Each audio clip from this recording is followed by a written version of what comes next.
And for the first night, I didn't know anything about sleeping in the car. I didn't know how to properly get rest. So I tried to go inside. I tried to park by Walmart and I tried to go sleep there, and it was miserable. I could not figure out how to properly sleep. I was paranoid. I was scared that somebody's gonna knock on my window. I was scared that the car was gonna get towed.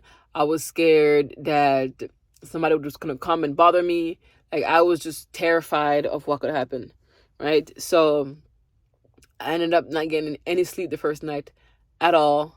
I didn't even figure out how to, like, I didn't have any cushion to lay on. I didn't have any window covers. I didn't know what I was doing. I was just like, this car is gonna be my safe haven, and at least I'll have a place, to shelter me from the rain, right? So I knew that Airbnbs and hotels wasn't gonna last, because I was gonna eat up my money like that. The little money I have left on my credit card, I knew 1 month in a hotel or 1 month in Airbnb was gonna eat it up. So I did the best thing I could, which was to just put it into a car. And I didn't have to pay my car note for 2 months, right? So at least I knew I had 2 months for sure where I was gonna not had rain on me, right? So I tried to sleep there for about 2 nights, and I ended up going to park one day outside of LA Fitness, and that day I was just sitting in the car. I couldn't sleep. I was tired. I was hungry. I was miserable. I was just feeling absolutely defeated at that point. So I sat there just wondering what's gonna be my next move. I'm in Fort Lauderdale. I don't know anybody. I'm pretty much almost out of money. I don't have a job. Like, I just was I don't know what I was feeling helpless. And I got a call from Calvin. We had exchanged number when we were at the hotel. The gentleman who came and helped me bring my stuff down and gave me the money for the Uber. We exchanged number. So I'm sitting in the car outside of LA Fitness, and I get a call from him, and he's still in the area. He hasn't left yet, and he's gonna be there for another night if I wanted to come by. And I told him what's going on, like a gist of it. And he's like, he has two beds in his room, and I'm welcome to come by and have sleep, basically. And I was like, yeah, I don't have any fight in me. Yeah, I need help. I need the help. I'll take the help. So I ended up going back to the hotel, and I ended up sleeping there.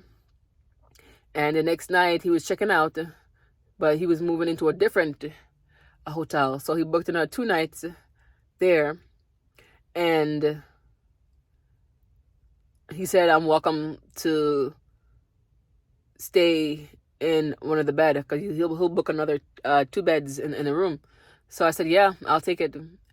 So we spent another 2 nights. He slept on his bed. I slept on my bed. This man snored like a mother sucker. Like, he was snoring. I had blasted the AC and went under the blanket just to not hear him snoring.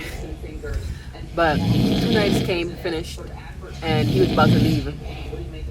He's gonna go back to.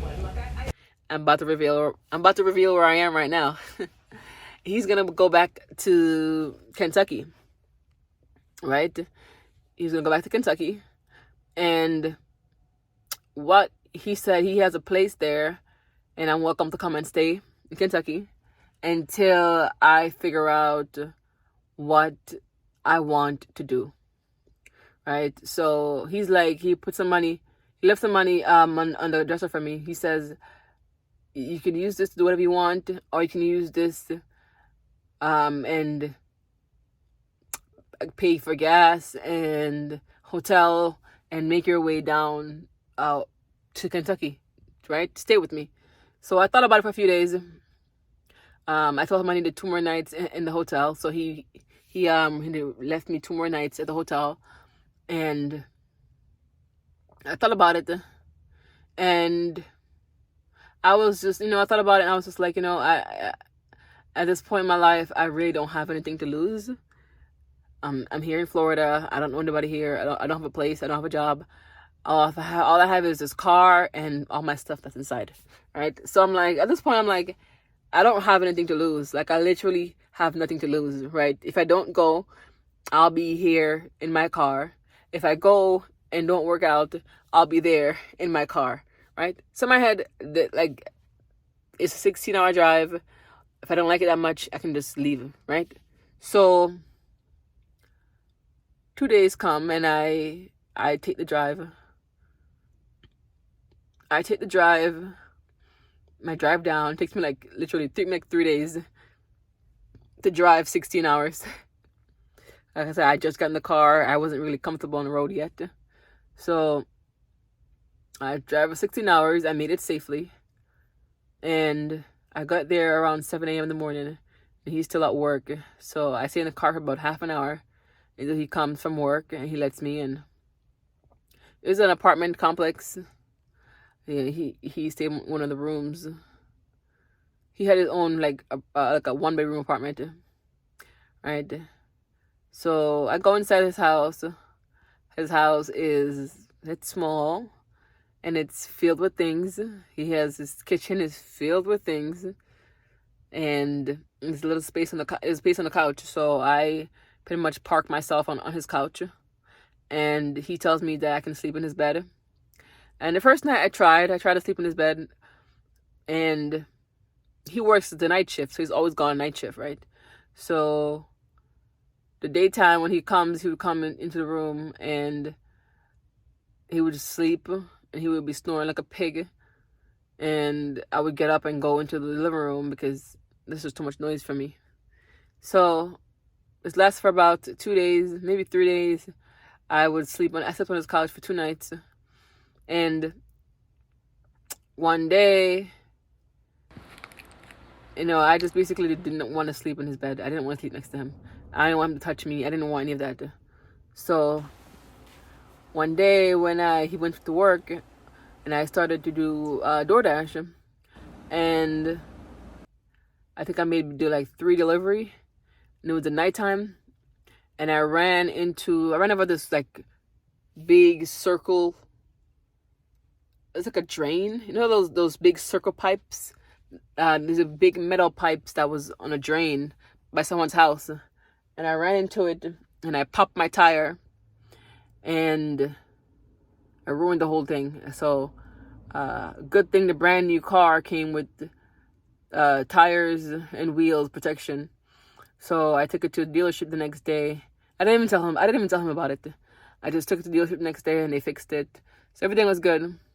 But when I came back that day from fixing the tire, and I had a job interview that day, when I come back, before I left, I knocked something. I knocked the picture over. I knocked the picture over by the couch where I was getting ready, and I completely forgot about the picture. I had knocked it over, and it went underneath the couch. So I forgot the picture was knocked over. So when he came home that day, he didn't see the picture. And he was pissed. And I felt so bad because I literally forgot about the damn picture. And he was pissed. I apologized about it, but it was too late. The picture was knocked over, and he was already pissed at me for not sleeping with him. And then now I'm knocked over this picture of his only daughter. So I don't blame him. I apologize for knocking it over. But, I couldn't really do much else. But he was pissed about it. And pissed about other things too, Who wants to have a beautiful woman in their house and they can't touch them, right? So he basically said, I'll get my things and go. And that's what I did. I got my things and I went back to my car. And I was just like, okay, this is the worst case scenario. I'm back at square one. I'm in Kentucky and I'm in my car with my stuff, right? So I did that. And then I went to the Kroger's parking lot, and I looked up Airbnbs near me, and I basically just found the cheapest thing available. I think it was like $53 per night. So basically just booked that for 5 nights. And that's what I did. Went to the Airbnb. It was actually an apartment building. So once I was there, I realized that they could potentially have leases. So I went to the apartment and I ended up getting a lease signed. I signed a 1-year lease. So I was in that apartment for 1 year, right? So around the 6-month mark of being in the apartment, I hated it. The apartment is like a rundown, roach infested. The pipe above me had broke, so my bathroom was leaking and they never fixed it. There was no air conditioning in the summertime, and it was on the 11th floor. And the heat radiator was on all year long. The heat was on in the summertime and winter time. It was always on. So in the summertime, that place was blazing hot. It was like 100 degrees in the apartment, and no AC.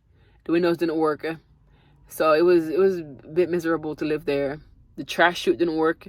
The elevator didn't work. Like, it was roaches everywhere. Like, it was pretty much the lowest of the lowest. But it was an apartment, and I needed an apartment.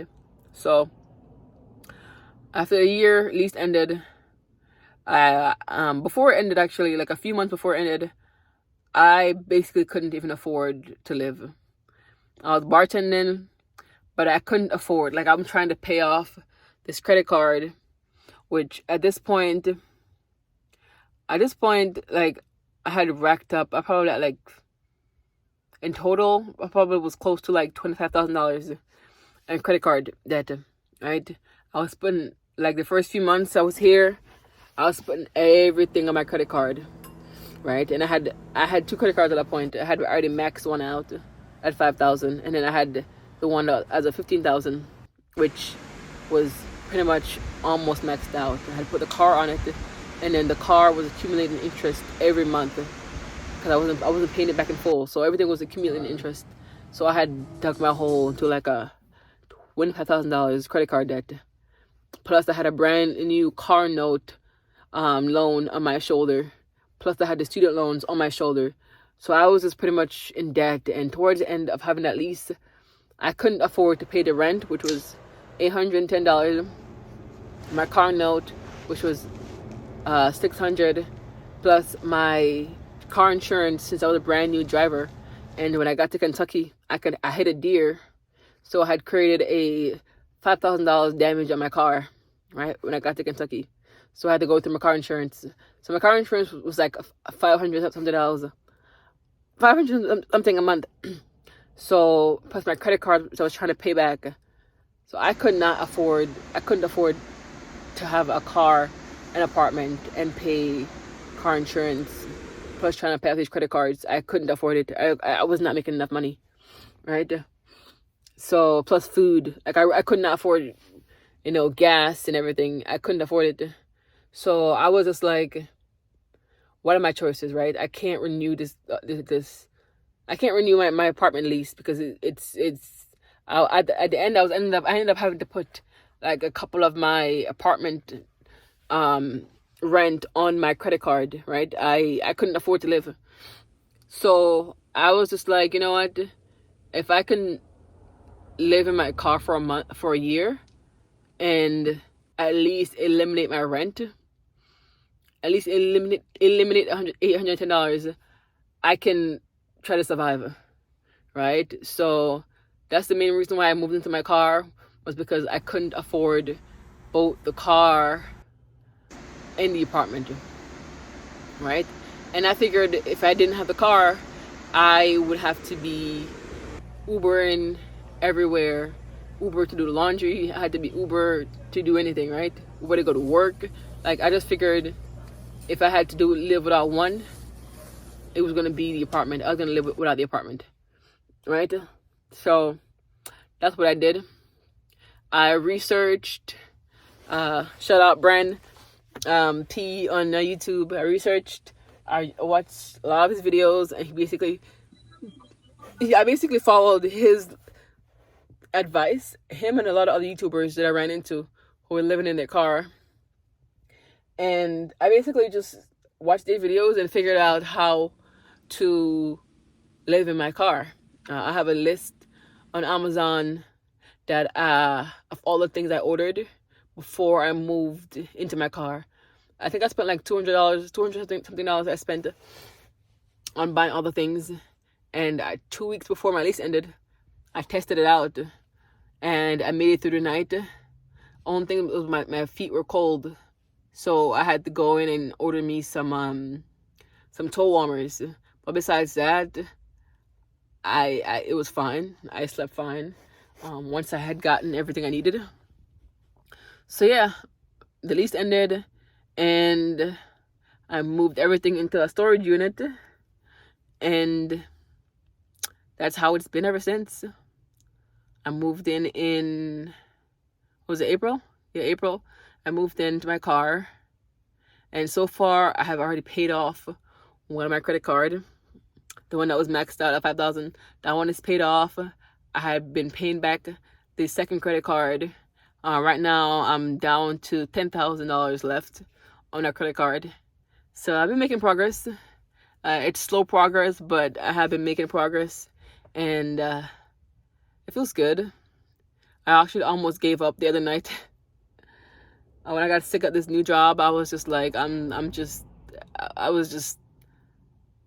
was right there from just saying, screw this credit card. Let it pile up. Let it just wait 7 years for it to roll off, you know. But, you know, I stuck to it, and I'm still sticking to it. I'm going to be doing, my Lyft account is back, so I'll be doing some Lyft, and I'll be doing some Uber Eats, and just trying to make some money and stick to my goals. It has not been easy, but, you know, I had to figure out a way where I can be comfortable, safe, and not having to put myself in the hands of someone else who can kick me out whenever they feel like it, whenever they're mad at me, you know, say mean things whenever they're mad at me, and I had to suck it up and endure it because I need a place to stay, you know. So this car has been my safe haven. I still owe like 6 years of payments on it, but you know, my goal right now is to pay off my credit card. And I've thought about, I don't know the process of trading a car in and getting like an older year.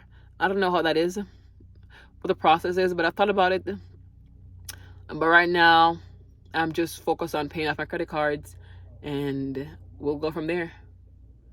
The credit card is a big chunk of my income right now, which is why I've been eating so little. Is because every money I make, every extra money I have, goes straight to those credit cards. Right now I have $10,000 left, and I'm just, you know, it might take me a little bit longer than a year to pay off everything, but if I just keep going, I'm gonna get there. And yeah, that is the complete story as to how I ended up in my car. Right now it's, what is it? It's January 2025. So it's been a few months, almost 9 months. It's April, May, June, July, August, September, October, November, December, January. So we're approaching 9 months. So yeah, that's the story. I hope I've answered all your questions. Perfect timing, because the sun has been down. 1 hour and 12 minutes. Wow. Maybe I'll edit it and add some pictures to it. But yeah, thank you for listening. That's the story of how I am now living in my car. I'm just trying to dig myself out of a hole that I dug myself into. That's about it. Hope you have a beautiful rest of your day. And let me know what you think in the comments. Bye, y'all. It's been a pleasure. Happy New Year. Happy 2025. Bye.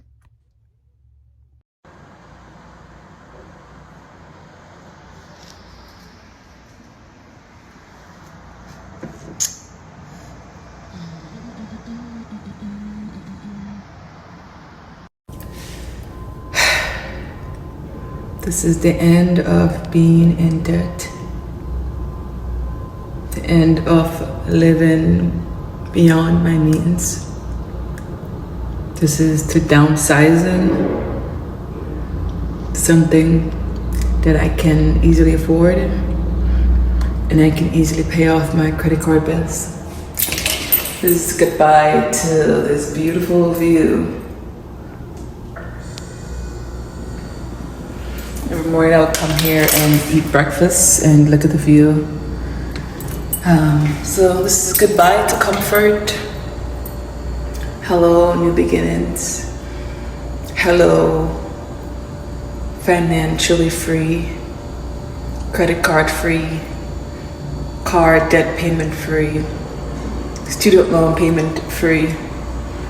This is to building wealth, building generational wealth, looking out for the future generation. This is goodbye to my very first apartment that I lived in by myself for a whole year. This is goodbye. Goodbye. Goodbye. Goodbye. Hello. Hello. Hello. Financial freedom. Goodbye. View at third.